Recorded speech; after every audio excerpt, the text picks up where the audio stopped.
Terlebih dulu saya bersyukurlah kepada Allah SWT kerana hampir hujung penggal pemerintahan saya lah, sebagai Tuan Agong.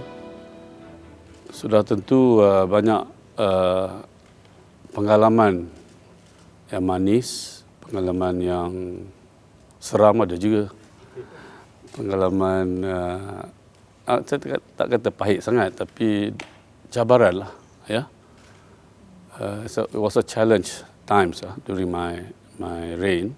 Namun saya percaya banyak kenangan manis lagi pada kenangan yang kurang manis. So satu persatu itu panjanglah ceritanya. Saya anggap saya sudah cuba buat sekadar mana yang saya mampu untuk pertama kali untuk mententeramkan keadaan negara, stabilize the country, stabilize the political scenario then, walaupun tidak dengan secara drastik, namun sekurang-kurangnya dapat mengekalkan keharmonian dan kestabilan sehingga kini. Pengalaman saya yang saya agak I was going into a position that I wasn't sure apakah peranan saya, apakah tugasan saya dan apa. Itu antara itu antara kenangan yang masa a bit sukar lah ya. Selepas itu berterusanlah, manis tu banyaklah, antaranya yang terkini ialah kembara dan sebelum itu ialah jumpa dengan rakyat, bantu rakyat apabila bertemu dengan aksiden tengah-tengah jalan ya, dalam perjalanan saya, dan menyantuni rakyat di gerai-gerai makanan, di restoran ke, panggil swafoto, selfie ya, swafoto, dan bergurau senda, dan saya anggap itu adalah kenangan manis yang apabila saya dapat menyantuni rakyat, ia memberi semangat kepada saya. Dan if you notice, that's why I always go down to the people. Ya, sedih, pertama ialah masa kehilangan ayahanda saya, ya. Dan apabila keadaan politik tidak mententeram juga, saya anggap itu satu keadaan yang sedih. Kerana apabila kerajaan ditubuh tempoh hari, ya, masa 2019, kita mengharapkan supaya negara dapat meneruskan pentadbiran dengan sebaik mungkin. Tetapi sebaliknya berlaku. Dan pertukaran kerajaan ini bukanlah perkara yang mudah dan bukan perkara yang harus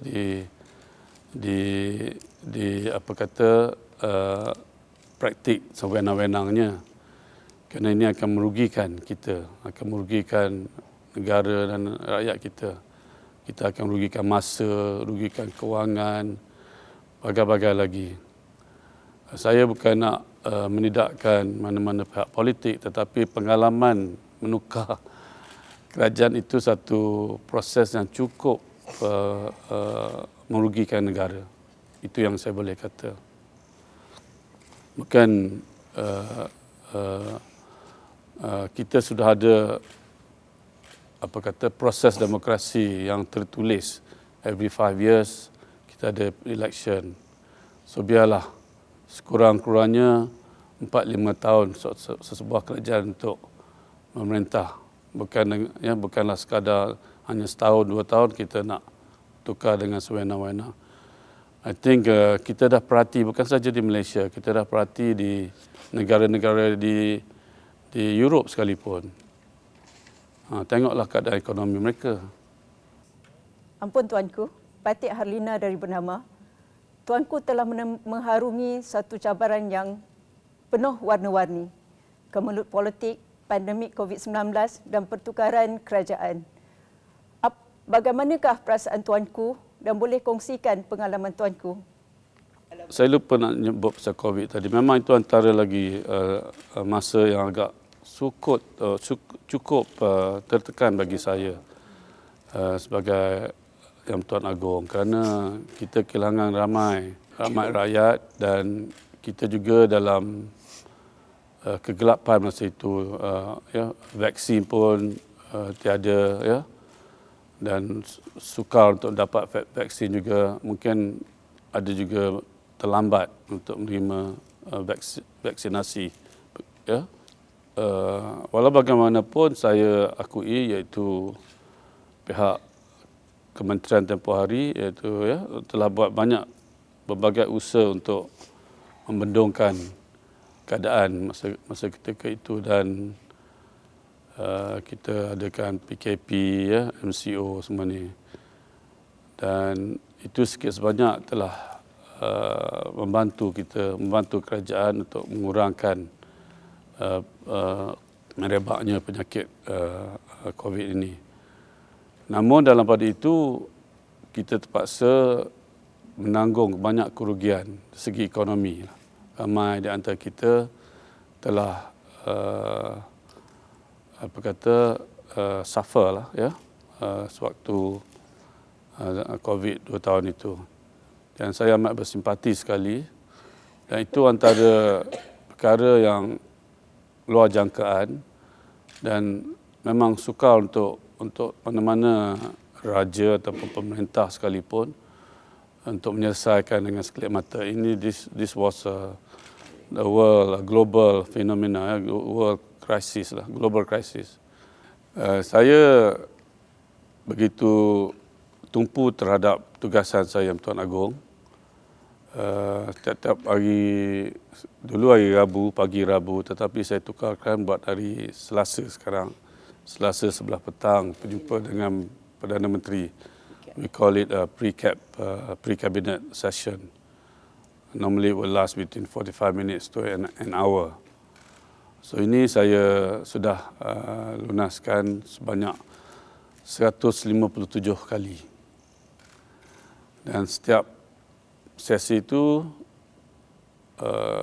dengan semua Perdana Menteri saya akan bacalah Cabinet Paper sehari sebelum perjumpaan itu, dan mana-mana kertas kabinet yang perlu saya tanya. Saya tidak ada yang mana saya setuju. Mana saya tak setujulah. So itu satu pengalaman yang saya rasa harus diteruskan oleh bakal Yang Tuan Agong dan agong-agong yang akan datang, kerana there is a very good convention between the two head of state and head of government. Saya ada tunjuk di sini buku apa yang sewaktu saya ambil alih, saya catatkan apa teguran saya ataupun apa pandangan Perdana Menteri, saya akan catatkanlah dari masa ke semasa. Dan ini buku saya contohlah. Dah ada 7 buku macam ini. Saya bawa 2 je dulu. So 7 buku saya dah habis, dan saya taklah tulis semua kerana cabinet paper ni tebal begini kadang tu. Begitu banyak sekali. Ialah 30 kementerian, 30 ataupun lebih perkara-perkara yang perlu dibincangkan oleh kabinet. Dan saya pun terpaksalah baca juga. Dan saya akui, saya cukup minat membaca. Dan saya mendalami sikit sebanyak urusan-urusan tadbir urus negara lah. Dan sebelum ni di peringkat Pahang kita tak pernah merasai. So I found it very interesting. Ampun Tuanku, patik Johor Nyuna daripada utusan Malaysia. Rata-rata rakyat melihat Tuanku dilihat tenang ketika berhadapan dengan cabaran ini.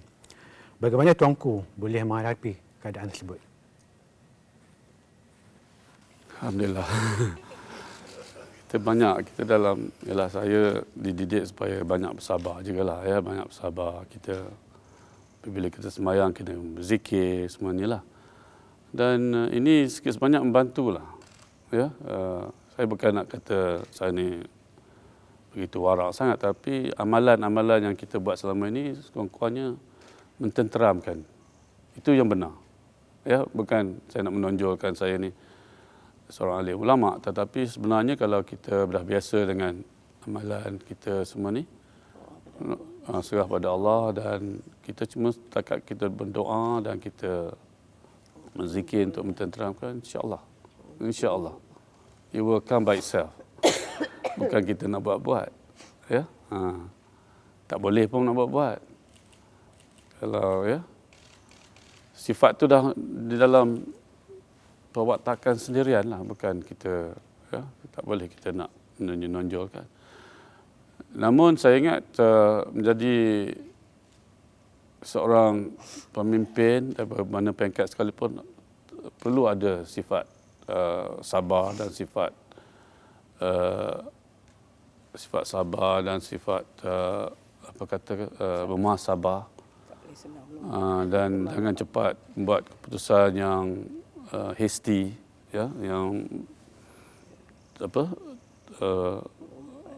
dengan kalau mana yang ada ragu-ragu, kita bersabar dulu. Then you move on. Ampun Tuanku, Rosanna from Reuters. Given the political and economic challenges of the past few years, was there anything that Tuanku felt you could have done differently? When I came in, the Prime Minister then was Tun Mahathir. Every time I had a session with him, he would always tell me that government is in a financial constraint at that point of time. Dia pun katalah tak boleh belanja. There will be no projek-projek yang besar-besar ke apa ini. Even to a point that some of the project will have to be cancelled. I will not name one of those big projects lah. So I understood the rationale. Saya faham, kerana saya pun baru masuk, saya terima hakikat itu. Apabila dia letak jawatan, Tan Sri Muhyiddin ambil alih, dan saya dapati ceritanya lain pula. Ada duit untuk belanja ini, belanja itu, seterusnya. So saya pun nak kata siapa yang benar, siapa yang tak benar, wallahualam lah. Tetapi yang diumum di parlimen, kita semua tahulah. Meningkat sikit kan? Meningkat daripada tahun ke tahun. Dan perbelanjaan COVID begitu juga. Zaman emergency yang saya juga tidak berapa puas hati apabila terpaksa tanda tangan declaration of emergency kan, tempoh hari. But due to the COVID punya naik, saya terpaksalah buat keputusan. Kemudian Datuk Seri Ismail juga, bajet begitu juga. So ini semua menggambarkan seolah keadaan financial fiscal policy kerajaan begitu bukanlah tak begitu baik, tetapi okeylah ya. Dan there were some growth GDP, so tapi tak tinggi, tetapi kalau dibanding dengan negara-negara jiran, kita setanding jugalah. Namun tidaklah sehebat-hebat seperti negara China ataupun negara yang besar lagi. So apa yang sedang dibuat oleh Datuk Seri Perdana Menteri sekarang ialah cuba untuk kontrol mana-mana ketirisan, mana-mana perbelanjaan yang besar. Dan dalam pada itu, bajet juga, fiskal bajet masih lagi besar dalam keadaan begini. Dalam perlembagaan menyatakan artikel, you can refer, 39, executive power of the nation is in the hands of the Yang Tuan Agong. But dan artikel 40, delegasi power itu dah turun kepada seorang menteri ataupun Perdana Menteri. Di sini juga saya nak mengingat, dalam artikel 40/1 ada menyatakan Yang Tuan Agong perlu mendengar nasihat Perdana Menteri. Ya. Ya, the same thing lah ya. Perlu dengar nasihat Perdana Menteri dan Menteri. Ada juga tersebut dalam itu, selain Perdana mendengar nasihat, yang di Pertuan Agong juga boleh mendapat mana-mana maklumat yang berkaitan dengan urusan takbir negara di dalam persekutuan. So ini menunjukkan kuasa Yang Tuan Agong memang besar. Walaupun perlu dapat nasihat, tetapi boleh mendapat maklumat dan kemudian bincang dengan Perdana Menteri. So segala perkara yang berkaitan negara yang di Pertuan Agong boleh mendapat maklumat daripada mana-mana pejabat, dari mana-mana kementerian. So that alone already shows that the kuasa Yang Tuan Agong begitu luas. Di sini mungkin boleh diperkukuhkan lagi apakah peranan selain bagi ambil tabik gitu saja. Saya ingat that is a bit mungkin boleh dihalusi lagi sikit peranan Supreme Commander of the Military. Saya akan beri pandangan sendiri. I cannot expose. Dan juga polis, baru-baru ini ada cadangan jadikan Yang Tuan Agong sebagai Pesuruhanjaya honorary, tak silap saya, yang akan dibincang di dalam Parlimen dalam masa terdekat. Ini saja, ini formality sajalah, ya, bukan supaya Agong boleh pakai uniform polis. Ialah memang sesuai lah Agong pakai polis uniform polis sebab polis diraja. Kenalah kan. Sekarang ini tak boleh. Agong tak boleh. So selain daripada itu ialah dalam hal-hal bidang agama yang boleh diperkukuhkan lagi. Dan sepanjang pemerintahan kita tengok ada sedikit perubahan di segi struktur MKI, Majlis Hal Ehwal Kebangsaan Islam, yang mana seorang sultan yang dilantik oleh Majlis Raja telah dilantik sebagai pengurusi untuk 2 tahun. Dulu ketika Perdana Menteri. So sekarang seorang Sultan Selangor sekarang. Dan ini untuk sesuai dengan peranan seorang sultan yang bertanggungjawab hal agama di negeri-negeri. Ampun Tuanku. Tuanku has upheld the spirit of Shura among the brother rulers during Tuanku's time in Istana Negara. Why was this important? As some may say that as king, Tuanku should be making the decisions solely. Thank you, Tuanku. Okay, that's a good question. I should have mentioned that earlier. You see, when I took the oath of office as Yang Tuan Agong, saya sedar itu lantikan saya ini dengan berkenan oleh Majlis Raja-Raja, dulu yang memulia Raja-Raja. So whatever I do, at the same time, I act on behalf of Majlis Raja, wakil Majlis Raja-Raja. Yes, semua keputusan adalah keputusan di Pertuan Agong. Cuma apa yang saya buat ialah saya menyatakan apa-apa isu, saya bermusyawarah, discuss 5 pandangan, 5 cadangan. But the decision of the day come from the king himself. That's all I did. That's all I did. That was all I did. And it was not the decision of Majlis Raja. When it comes to the point of the Prime Minister or for whatever, it was the appointment by the king. It's not Majlis Raja. I would like to correct here, ya. Jangan salah tulis. Itu lantikan yang Perdana Menteri adalah lantikan yang di Pertuan Agong. Apa yang saya bermusyawarah ialah saya discuss, saya dengar pandangan, saya memaklumkan keputusan saya. Itu saja. Ampun Tuanku, going back to the issue of the unity government, now, was this the unity government that Tuanku had proposed, or was it strictly between Datuk Seri Anwar Ibrahim and Tan Sri Muhyiddin Yassin to decide? Okay, this idea of unity government was first mooted not just recently. I would like to say here that it was during Ismail Sabri lagi. Ismail Sabri lagi.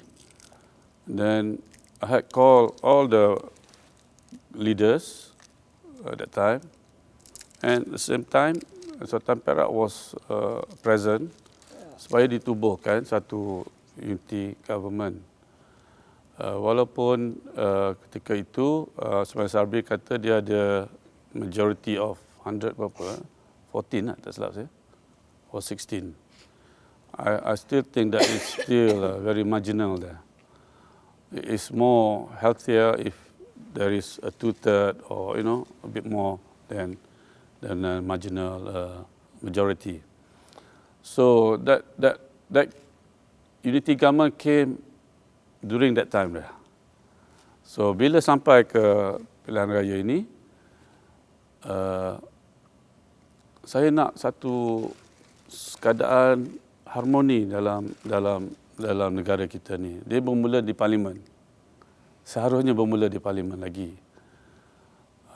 Kita tidak boleh berterus bergaduh ataupun berfikiran berlainan. Kan kita nak memajukan negara kita, nak meningkatkan nama baik negara kita. So berbalik kepada selepas pilihan raya, there was no single majority. So what I did was to offer to all the party, and saya mulakan dengan pimpinan Tan Sri Muhyiddin dengan Tan Sri Haji Awang, Haji Hadi. Dan ialah saya tak nak bangkit lagi kerana dia tolak sebulat-bulatnya. Dan what choice do I have? What choice do I have? So, the balance lah. Siapa yang boleh wujudkan. Saya juga maklum pada Perdana Menteri Datuk Seri Anwar ketika itu offerkan kepada parti Muhyiddin juga, parti PAS juga. Tapi apakan daya, ya. Itu sekadar apa yang saya boleh buat. Selain dari itu pulang kepada kebijaksanaan pemimpin-pemimpin politik lah. So, niat saya itu saja. Saya nak kalau boleh semua sekali parti dijadikan satu kerajaan yang kuat, kukuh. Supaya kita boleh meneruskan bentukan kerajaan yang stable, negara yang stable dan berjaya. So that was all I did. Namun saya harap ini masih lagi dapat diusahakan lah. We should not give up, and soal siapa Perdana Menteri itu terpulang kepada pucuk pimpinan. Bukan Agong yang memilih Perdana Menteri, tuan-tuan dan puan-puan. Sebenarnya memilih ialah wakil rakyat. Dia orang akan cadangkan nama, bukan Agong yang cadangkan nama siapa Perdana Menteri. So please get that fact right. Bukan Agong yang mencadangkan Perdana Menteri. Dia orang yang mencadangkan. Agong tak boleh lantik Perdana Menteri sewenang-wenang. Kalau gitu senang je lah. Tak payah ada parlimen. Betul tak? Tak payah ada parlimen. Tak payah. Kita dah bagikan kuasa Tuan Agong macam mana, kuasa legislatif macam mana. So itu yang saya lunaskan. Ampun Tuanku, Patik Azlan dari Bernama. Soalan Patik berbunyi, kerajaan perpaduan merupakan cetusan peribadi Tuanku untuk melihat kestabilan politik dan perpaduan rakyat selepas Pilihan Raya Umum 2022. Kini setahun di bawah pentadbiran Yang Amat Berhormat Datuk Seri Anwar Ibrahim selaku Perdana Menteri yang ke-10, apakah Tuanku melihat kerajaan perpaduan kini menepati hasrat Tuanku, terutamanya dari sudut ekonomi dan perpaduan antara rakyat di Malaysia? Bukan senang nak gauge, ya, nak bagi satu ukuran dalam masa setahun. Saya ingat any government for that matter lah, ya, any prime minister kalau bagi ukuran setahun, sudah tentu masih lagi ada kelemahan di sini di sana. What the Prime Minister is trying to do is trying to kurangkan ataupun kalau boleh dimansuhkan segala masalah legasi, ya, kalau boleh, itu utamanya. Dalam setahun mungkin tak boleh buat dengan sewenang-wenangnya. Ia berlandas kepada peraturan dan kontrak semualah. Namun yang penting ialah kerajaan ini perlu ada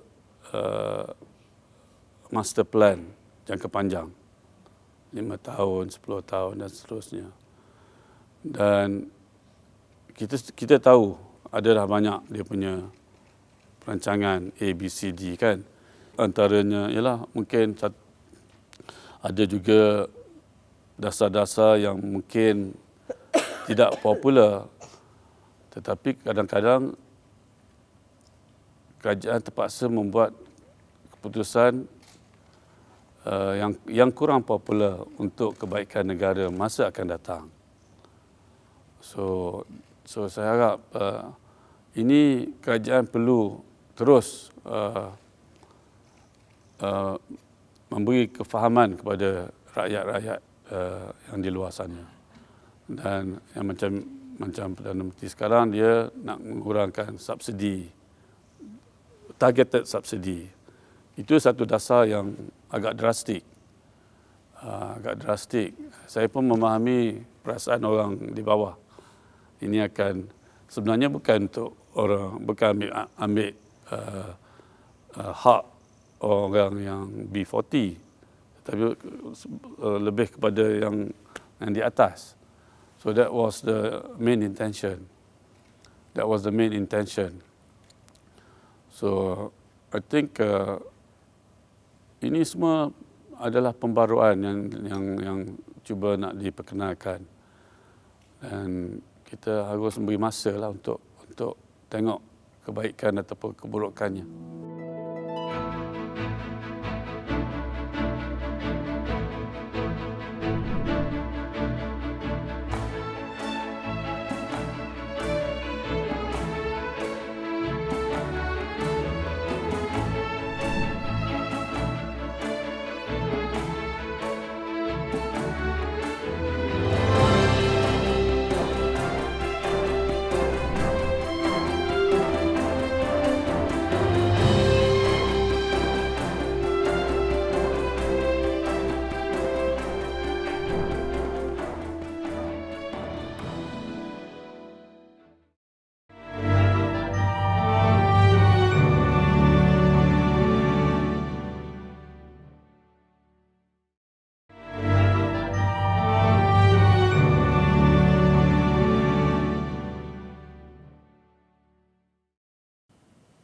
Ampun Tuanku, Patik Azmi dari Sinar Harian.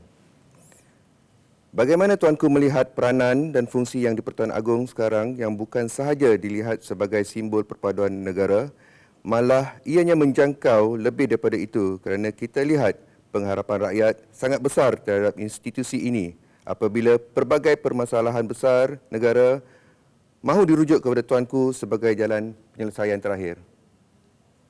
Terima kasih, Tuan. Saya rasa institusi ini begitu penting bagi negara kita. Negara yang berbilang kaum ini, berbilang agama, berbilang bangsa. I think we have to have this institution, and it must be upheld for the sake of the nation, for the future generation. Dan kalau boleh diperkukuhkan lagi, ya, bukan dengan memberi kuasa yang lebih, tetapi mana yang boleh kita memperkukuhkan lagi, kita perlu buat. Dan kalaupun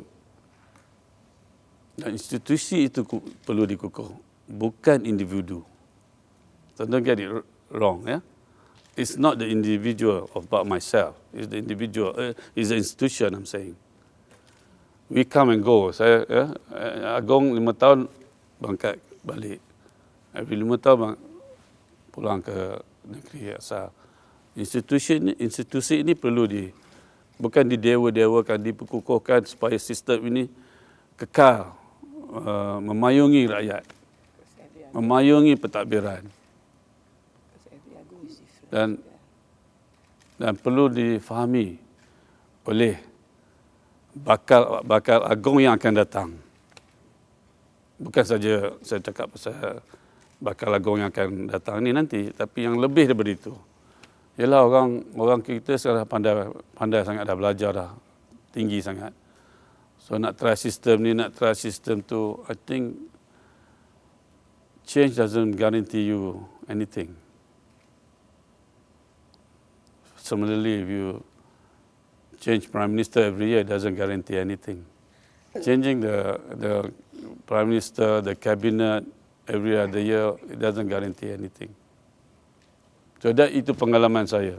Saya harap apa yang saya kata tadi, biarlah kurang-kurangnya 3-4 tahun. Barulah kalau nak mempersoalkan. Not over 1 year, come on. Not over 1 year. You jadi ketua editor di mana sekali, ketua pengarah di mana sekali, takkan setahun dah disoal. Tahun tak boleh buat apa. Kahwin pun nak jadi suami, nak jadi isteri pun memerlu masa juga, betul tak? Tahun je. Kita dah berapa tahun dah? Dah? Apa lagi? Cakap tentang tadi menyantuni rakyat dan sebagainya. Saya fikir dia ada dalam DNA tuan.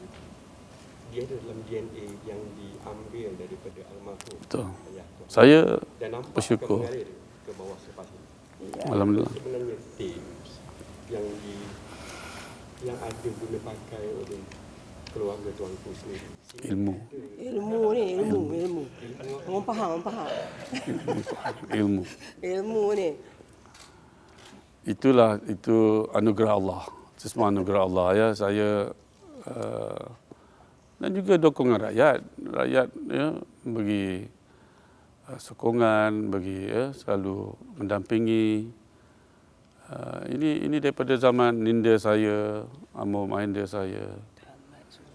Dan mudah-mudahan anak saya pun akan jadi lebih baik daripada saya, ya. So saya perlu akui Ainda saya memang bagi banyak masa dan banyak peluang untuk urus takbir sikit sebanyak peranan saya atau urus takbir, tapi urus peranan saya di Tengku Mahkota sebagai Tengku Mahkota di Pahang. Apabila dia tamat sebagai Tuan Agong, almarhum banyak berada di luar negara. So saya terpaksa bertugas di Pahang lah. Sebab tu kalau musim hujung tahun saya tak ke mana. Daripada dulu dah. Sebab tu tahun ni saya di sini. Tiap tahun saya di sini. Dan saya tidak ada di Dubai. Seperti Ampun Tuanku, Patik Rahimi from The Star. Previously, we've heard about London move and the Sheraton move, and now we heard about the latest Dubai move.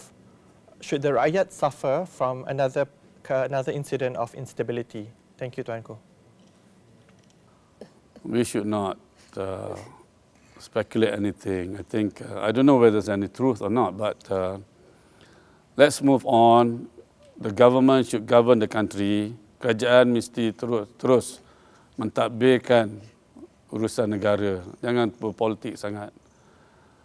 Jangan berpolitik sangat kepada semua ahli-ahli politik, kurangkan berpolitik.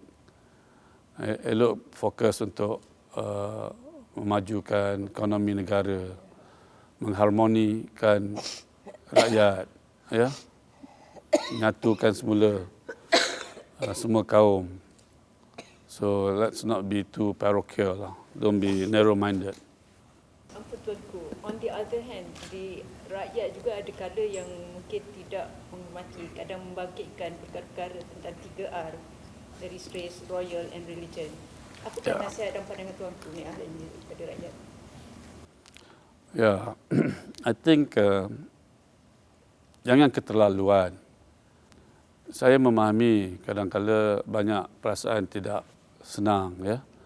Tetapi buatlah cara yang ya, berpatutan, ya. Jangan melontar fitnah, melontar perkataan-perkataan yang kesat.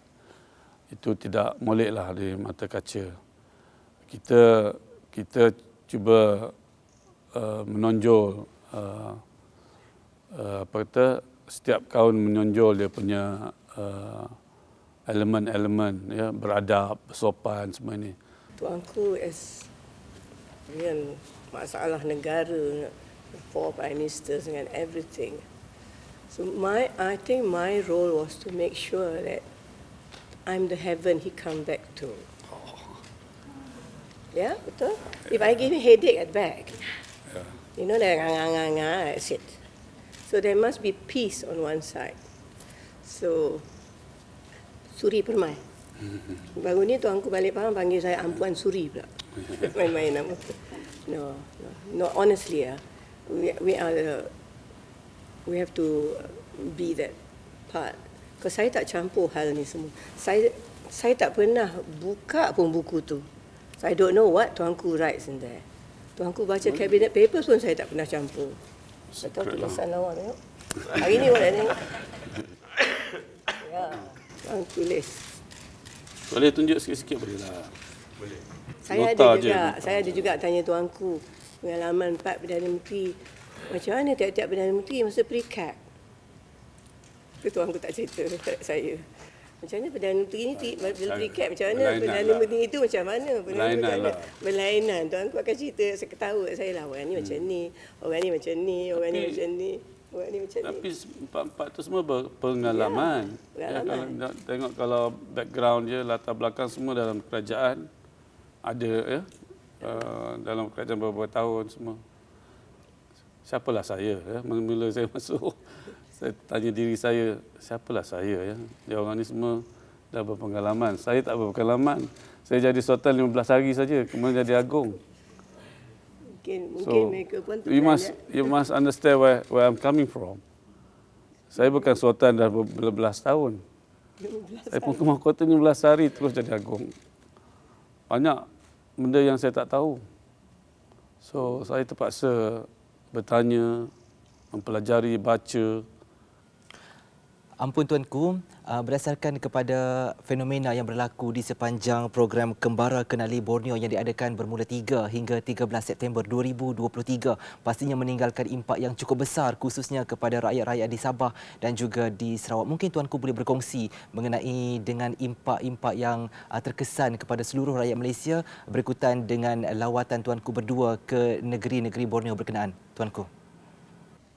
Saya sebenarnya memang ilham tu daripada awal saya menjadi agung.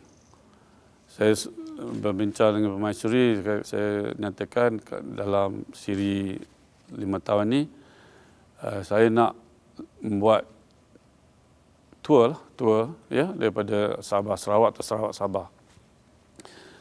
Kerana saya sepanjang hayat saya, ialah dulu saya berkecimpung dalam bola semua kan. Saya pergi ke sana Sabah Sarawak, saya pergi Kota Kinabalu dan Kuching saja. Tak keluar daripada itu.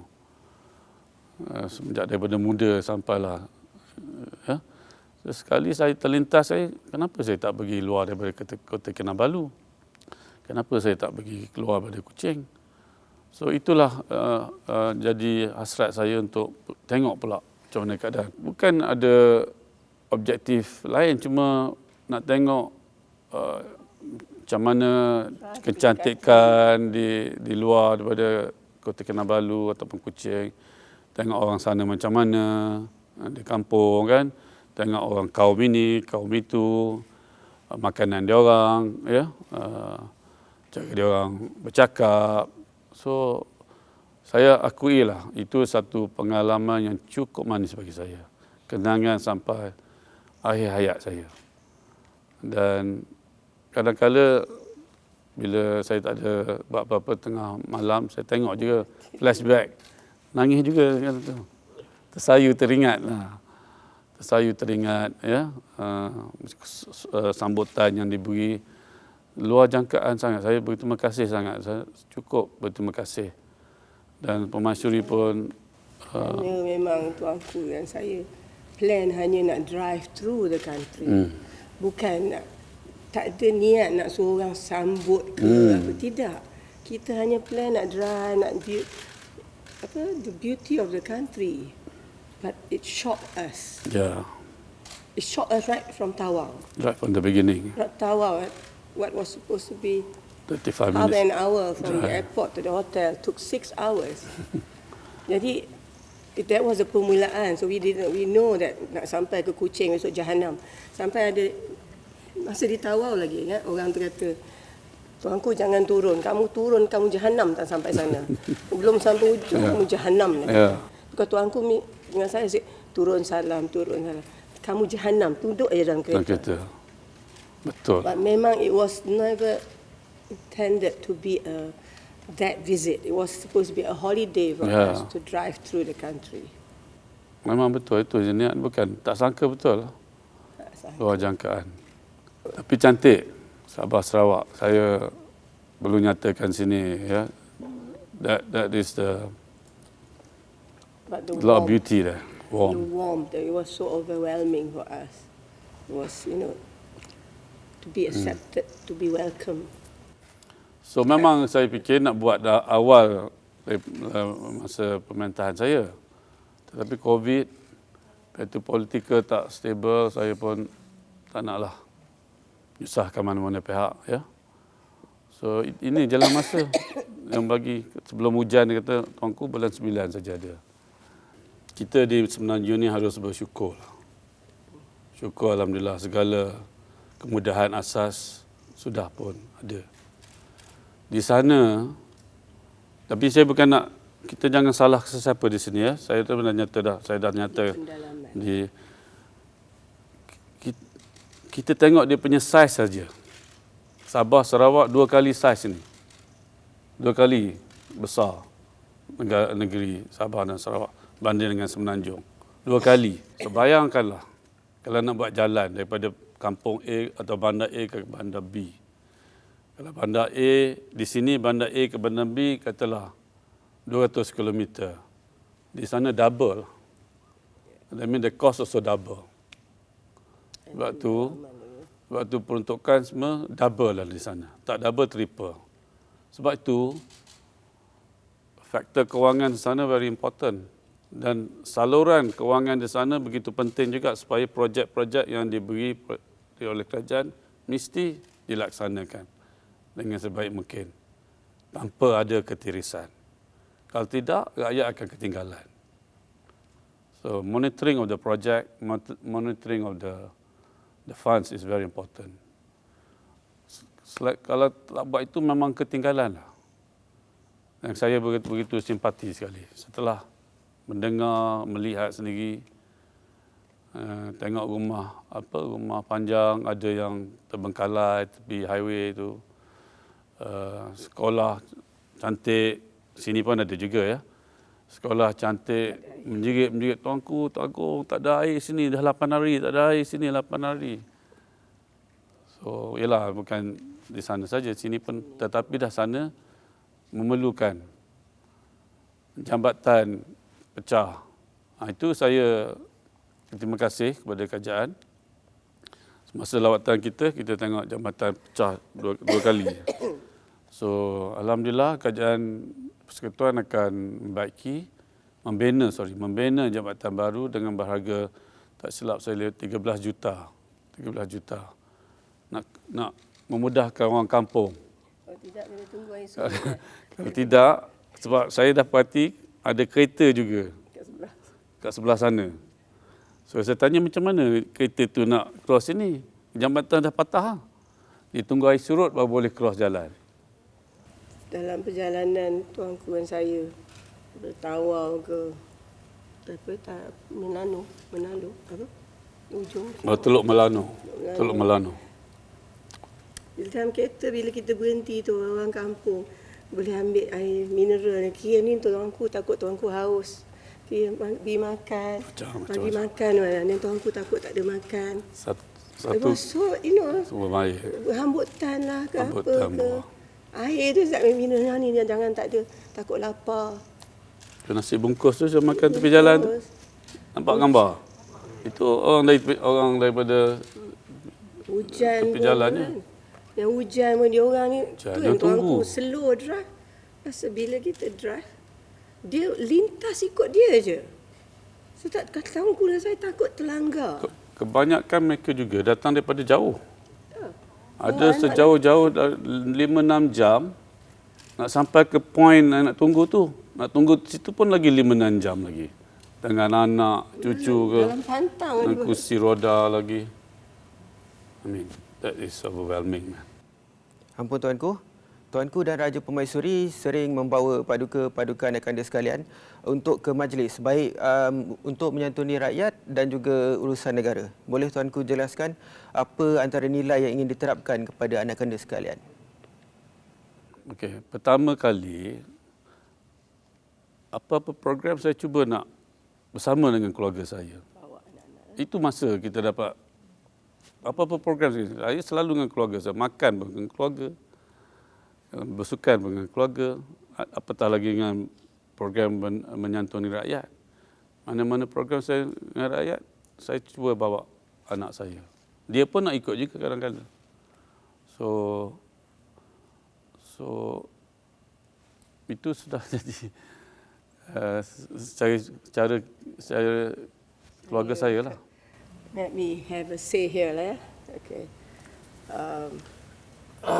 Saya kahwin dengan tuanku nak masuk 38 years ya. Dari awal saya kahwin dengan tuanku. Awal kahwin lagi. Tuanku baru kahwin dah heret saya ke kampung. Sini, pergi sana. Dan secara santai ya. We put aside protocol.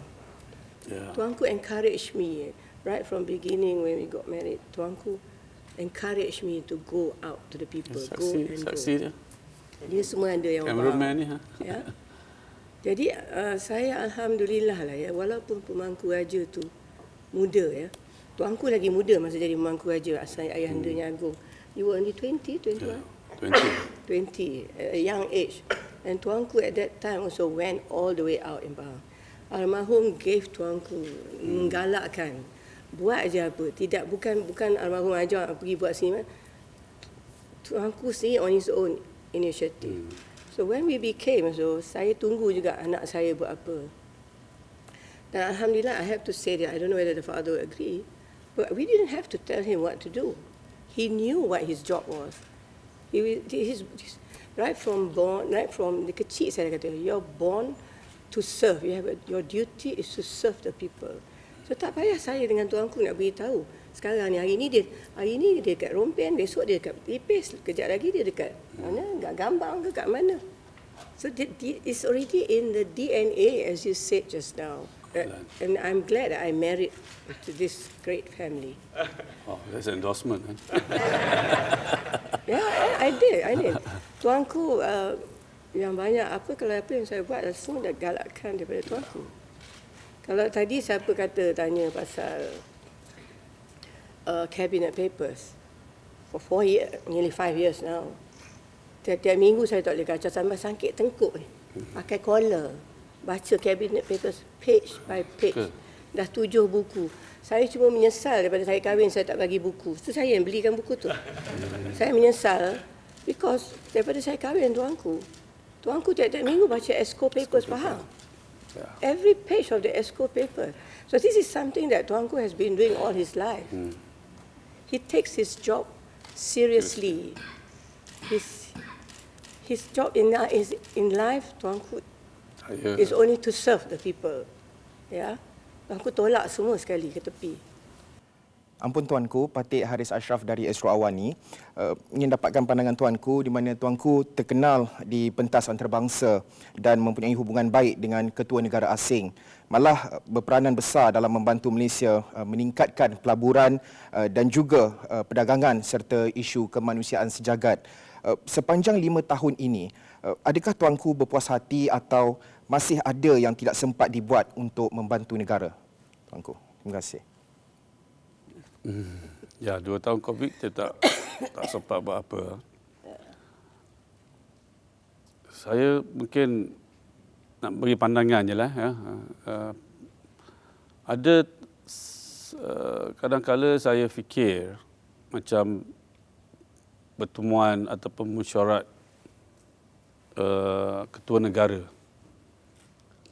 ataupun contohnya macam ASEAN, APEC, or whatever lah, World Organized Meeting. They should also consider allowing Yang Tuan Agong mewakili negara at the international level. Saya kata itu kerana mungkin lebih boleh dapat letak stature yang Tuan Agong di peringkat antarabangsa lebih dihormati. Yang mana satu, it's open for debate lah. Kadang-kala yang berkaitan dengan climate change, yang berkaitan dengan humanitarian semua tu, ini mungkin boleh diwakili oleh Yang Tuan Agong. Kadang tu tak semesti semua, ya. This is just my own view lah. Yang mana administratif yang berkaitan financial or security, mungkin that is to be represented by PM or minister lah. So I cannot spell out the detail lah, ya. To consider that, I think, long term. You stand in your support, right?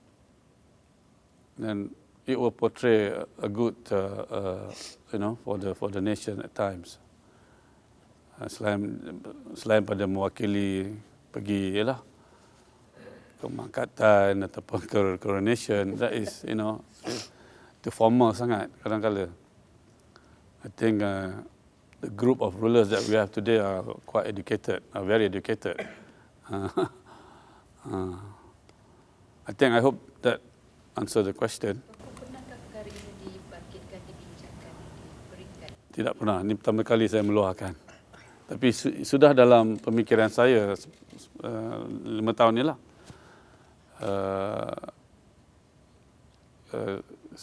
Itu pandangan saya saja ya, untuk itulah. Untuk kita debate ke apa. Kita tahu tuanku ialah peminat Arsenal.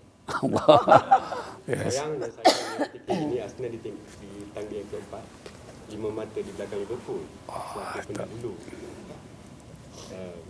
Yalah, orang cakap saja-saja gurau-gurau. Tuanku merasakan boleh Arsenal Kita kali ini Arsenal ni macam hero Hindustan lah. Mudah-mudahan dia akan menang bila nak habis ni esok. Habis season nantilah. Ampun Tuanku, Hazlin from Straits Times. What is the first thing Tuanku plans to do when Tuanku returns to Pahang? And what will Tuanku miss when Tuanku returns to Pahang? You first? Kerja. Banyak kerja. Banyak kerja. Seperti saya kata tadi, saya baru 15 hari jadi Sultan Pahang. So rakyat Pahang nanti saya ni. Ya. Itu yang benar. Tuanku tak sabar ya nak pergi Saya memang tak sabar. melawat tiap-tiap daerah. Ya. Tak sabar kami berdua. Banyak perlu diperbaiki dan dimajukan. Bantu rakyat miskin. Ramai lagi rakyat miskin di Pahang. I like to quote lah. And I quote my father's statement that not that I don't love Malaysia, but we love Pahang more. That was Tuan Marhum My father's line. interview. And But again, my quote now, I may not be the king of Malaysia after January, but if I can be, if king of all of your hearts. That's my line.